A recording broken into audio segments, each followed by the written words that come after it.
Thank you, Madam Chair. I am, like many of my colleagues here, deeply concerned by the foreign influence in our research institutions through China's Thousand Talents program. My bill before us today, which I'm grateful that many have acknowledged, the Fixed Non-Disclosure of Influence in Health Research Act, or Fixed NIH Research Act, would shine a light on these influence operations. The Fixed NIH Research Act is currently in the China package, and I urge my colleagues on the conference to maintain its inclusion and pass it into law in the coming months. I served on the GOP China Task Force in 2020. I lived in Asia. I have a great appreciation for the language, the culture, and the people. But that being said, the final report of the China Task Force found that the CCP has a coordinated global campaign to recruit overseas science and technology experts through talent programs like Thousand Talents and other efforts to obtain knowledge and IP through coercive and fraudulent means.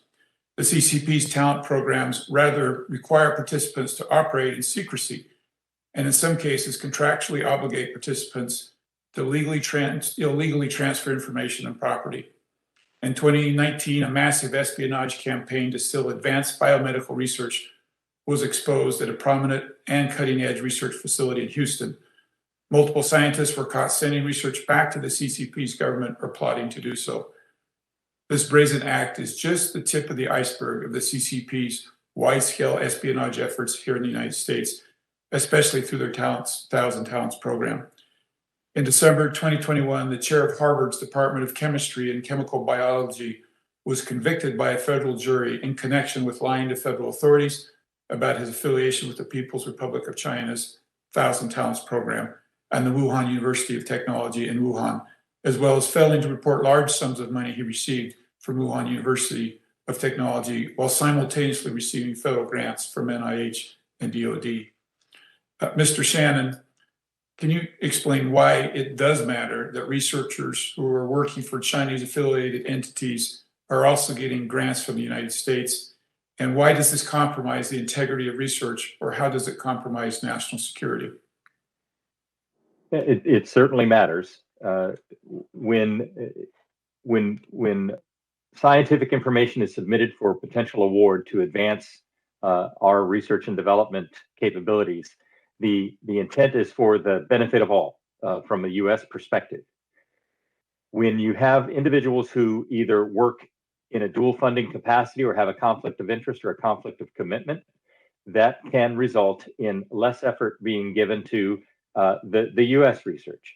It can also cost in the way of the training and mentorship, where a scientist who may be deciding to work in this capacity and be enrich themselves, their effort is focused elsewhere, not on the primary effort here. And that's not the agreement that they entered into when they received that grant award. From a national security perspective, it absolutely matters because not in most of these cases that it is not a transparent or reciprocal arrangement. And so it is not to the benefit of the global health or to the benefit of the US who's funding the effort oftentimes.